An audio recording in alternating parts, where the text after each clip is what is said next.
This podcast is sponsored by Tusk, an open source non-ICO crypto project powered by community. Check them out on the web at tusk.network. That's TUSC.network. The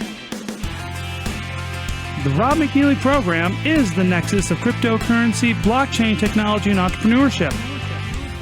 Now, welcome to the program. Hey folks, Rob McNealy here, and today I'm talking to Ruben Merre. He is the CEO of NGRAVE, and they got a really interesting product coming out, a new type of hardware wallet, which I think all my crypto listeners are really going to be excited about. So Ruben, welcome to the show. How are you today?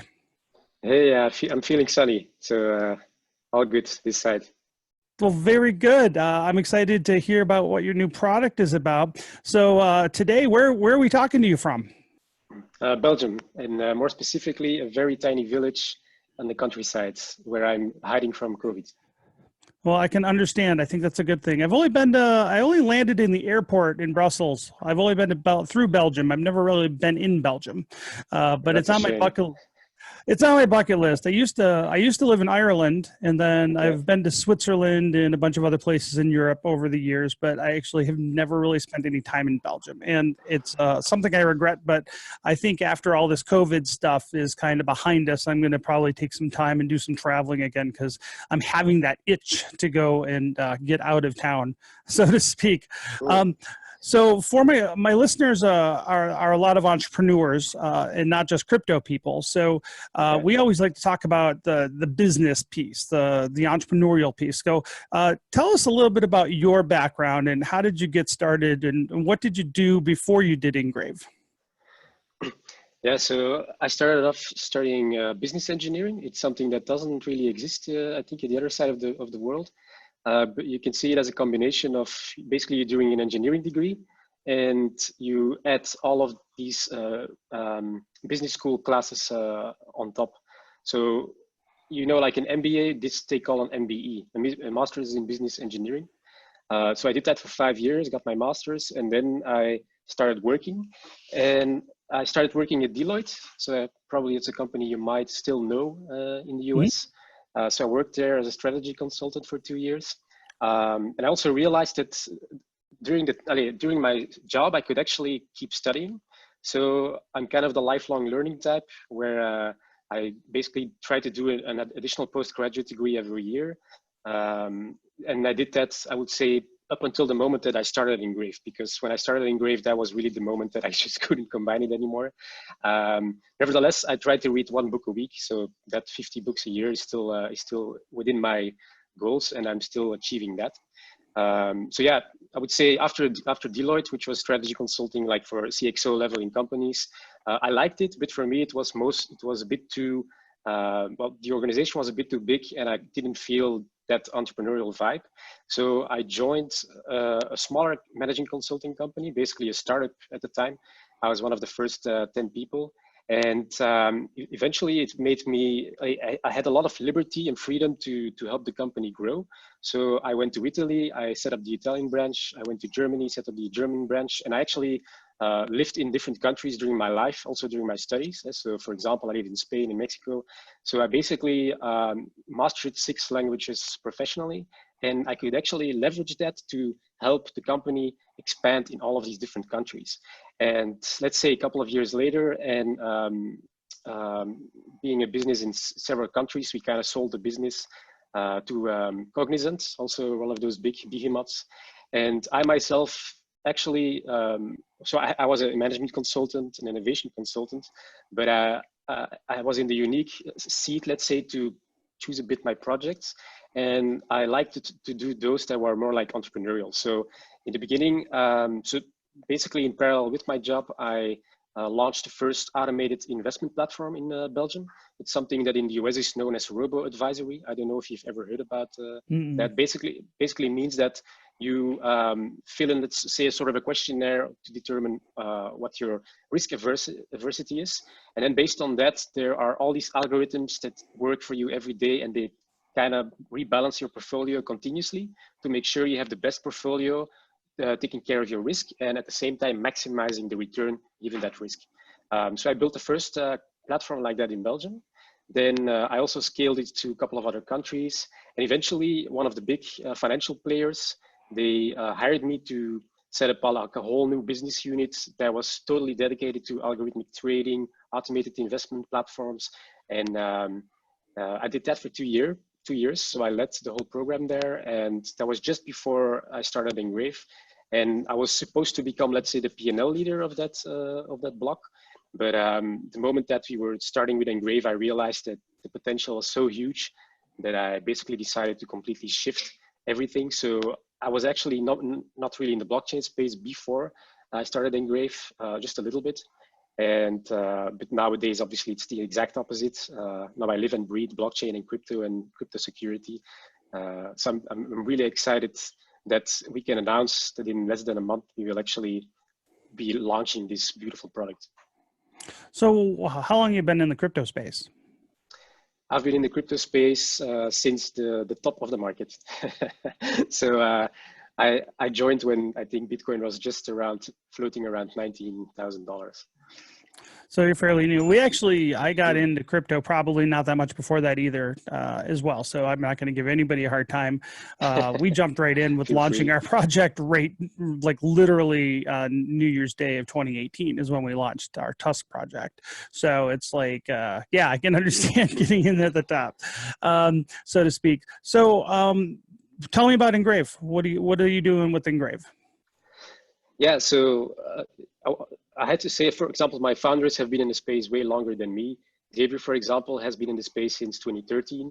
And so he was also one of those victims of Mt. Gox, where they lost 850,000 Bitcoins in total. He lost a little bit less. But, that's expensive.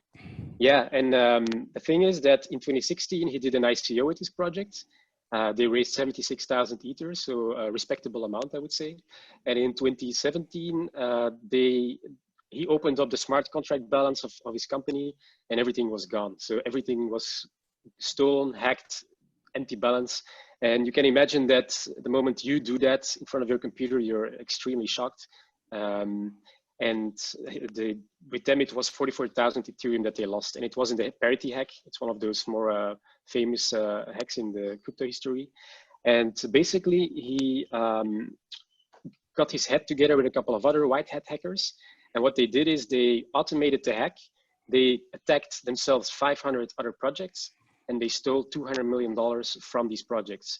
And obviously they did that with all the best intentions, basically to protect these guys from the bad hackers. And so eventually they gave back this $200 million worth of crypto. Obviously with the, let's say, nuance or side note that if the police would have got them before they gave it back, yeah, they would probably be in prison right now. And that's also a bit like the genesis story of NGRAVE. So Xavier eventually became CTO of that project. He became extremely passionate about security. And when I joined the space, which was actually fairly late, so in 2018, I did realize quite quickly that there were some really big issues going on in the industry. And so the three of us basically brainstormed on, okay, let's assume that we have our very first till our very last Bitcoin. Let's say we have 100 Bitcoin each, and we have to put it somewhere where we would completely trust that it would still be there in the next day we open up the wallet. And we just couldn't find an answer to that. So what we decided to do at that very moment in April 2018 was let's build that solution. Let's build the best security solution in the world for crypto. And we understood obviously that just the three of us, we would never be able to do that or pull that off just by ourselves. So we kind of went looking for the best players in the world for their specific niche. And we took 2 months to build our own prototype. We built it on the Raspberry Pi. We took the time as well to, let's say, make a business pitch and so on. And we went knocking on the door of the world leading research and development institute, IMEC. And they are, so the R&D leader there for nanoelectronics. And to just give you like one example, in 2018, they taped the first atom size chip. So the first chip in the world, in the size of an atom, 3 nanometers big, they made it. And so we went knocking on their door and we said, hey, we are looking for a good partner to build this with. And they also happen to have a tech acceleration program. one of the top 5 in the world. And so they said, okay, let's go for it. Let's put you in the program. Let's see how it goes. And after a couple of months, they also realized that actually we were really not kidding around. And they approached us with the ask, can we co-develop this with you guys? And as from that moment, so let's say summer 2018, we basically have been in a co-development partnership with IMEC, whereas the IP, the intellectual property, still remains fully ours. So the 3 of us, the NGRAVE team. That's just, let's say, the start of the story. But I guess you have many questions for me. Well, I got a few. So how are you funding this? Did you go and do a raise somewhere, VC funded, or did you self-fund and bootstrap? Yeah, so we are really, really conscious of the fact that dilution is the last thing we want to have in the company. So what we did, and we're actually pretty proud of that, is we were able to raise all the money we needed to do this without having to go to VC. So what did we do? We got a little bit of an investment from the very beginning from IMEC itself. Then we basically got a bank to bank us up, let's say in debt, simply put. We got a small angel round in the beginning with a couple of business angels. And eventually we also got the European Commission backing us, the Belgian government backing us, and even the Web3 Foundation. And right now we have, let's say, a modest amount of convertible notes running. We have raised quite a bit of money, and more than $1 million, let's say, to keep it simple and still a bit enigmatic. But so our idea was we have to first do a sales round. And after that sales round, when we can basically validate the demand, that's when we want to do a round. And right now we are 3 weeks away from the start of that sales round. So we will be launching on Indiegogo the 26th of May. And there you will be able to buy our NGRAVE Zero and graphene combo solution at 50% discount on the very first day. And after that first day, obviously the discount will decrease gradually, or the price will increase gradually. And for us, it has been quite the roller coaster, let's say, to get to this point, to build something so secure that is and hardware and security and crypto. It's like the worst 3 niches in the world put together for an entrepreneur. But we basically made it this far. Now it's about getting those sales. And then after that, we already have a crowd lending in place. So we will likely do that first to get a bit more debt. And then we will go for a round. So our idea is to do a first big round by the end of 2020. So I definitely see that ease of use and crypto security are pretty vital, especially for mass adoption. And I'm not just a podcaster; I'm a co-founder of a community crypto project too. So I'm always, trying to figure out what would make it easier for our community to, get pushed out to the mainstream, and how do we protect those people? So tell me about the product. What makes the NGRAVE wallet better than other options that are on the market now?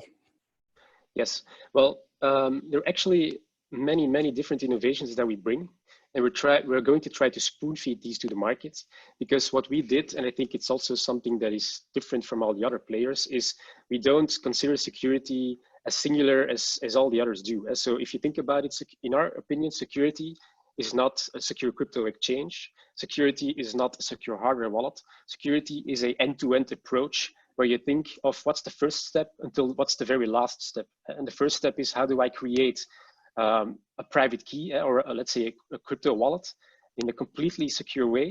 And the last step is, what if tomorrow I pass away? How can my family get access to my crypto in a secure way? And everything in between. So what we did is we thought initially about, okay, how are keys generated? And we understood that actually already there were a couple of issues. So we resolved those issues with a couple of innovations. One of them is called the NGRAVE Perfect Key. And so we actually step away from mnemonic seed phrases. We support them, so you can still use them. You can still make one, but we actually introduce a whole new key. And we use that key throughout the entire life cycle of, let's say, your cryptocurrencies.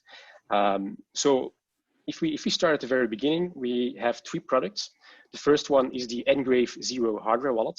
So what is it? It is a touchscreen device. Here is one, for example.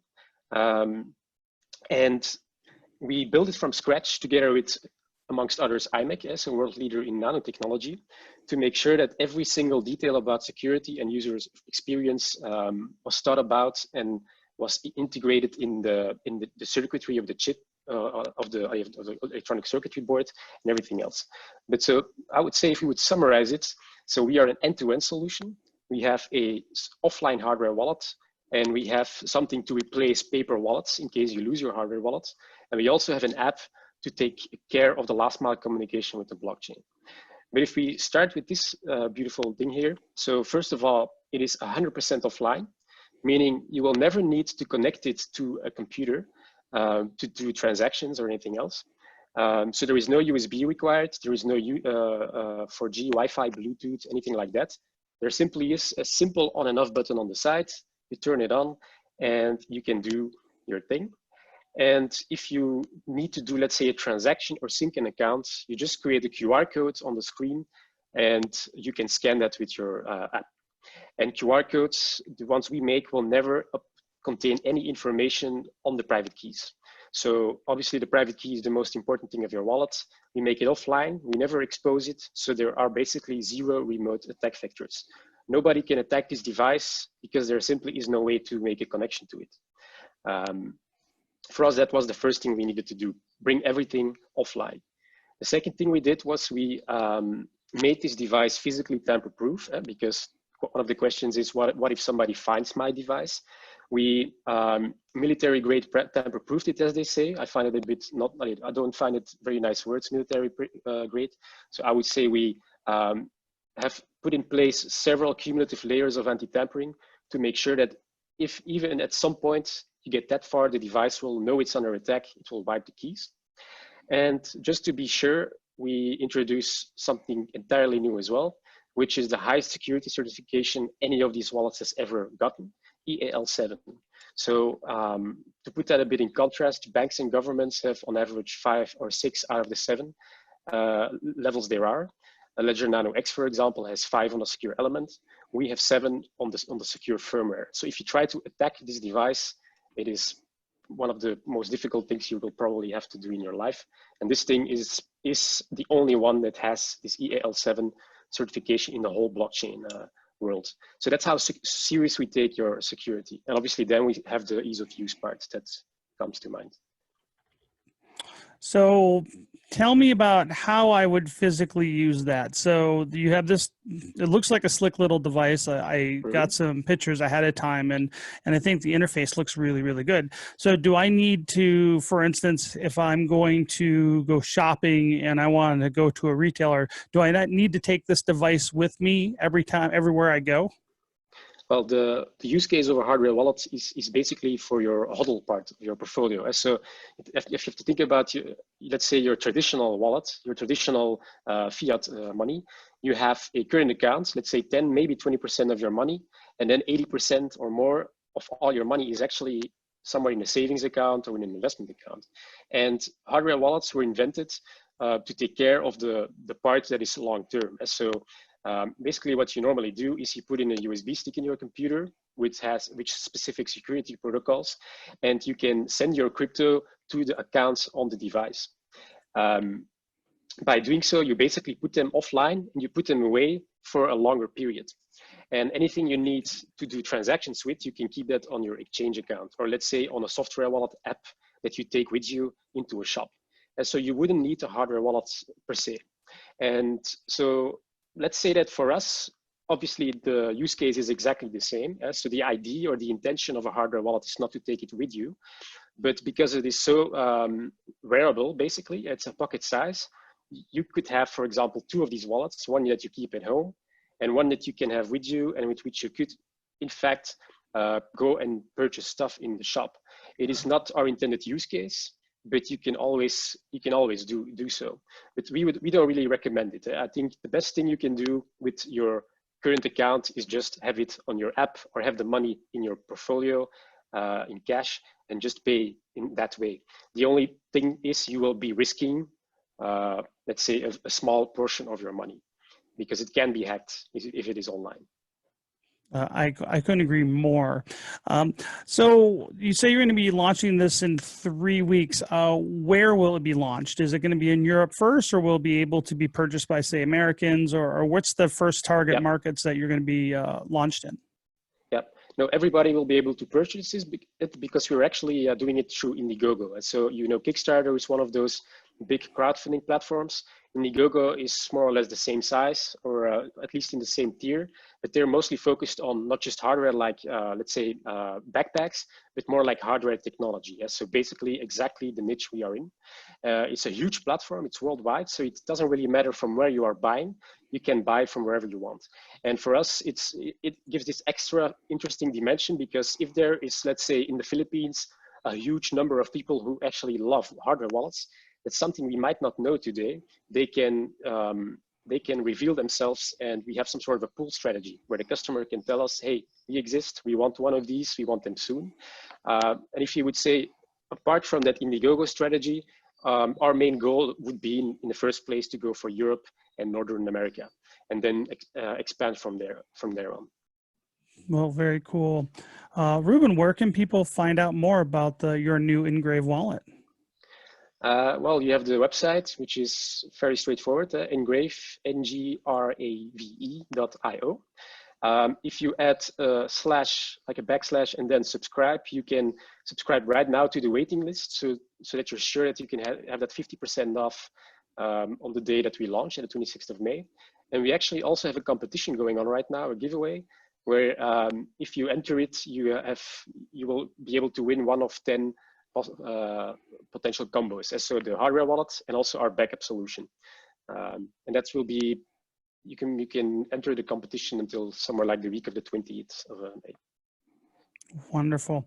Ruben, thank you so much for coming on the show today. I think our listeners are going to have to take a look at what you're doing with the NGRAVE wallet. And I really do appreciate all your time. I think you've been very informative, and I'm always excited to see about new technology and solutions for safe storage of crypto assets. And it looks like this is going to be a winner. I can't wait to get my hands on one myself.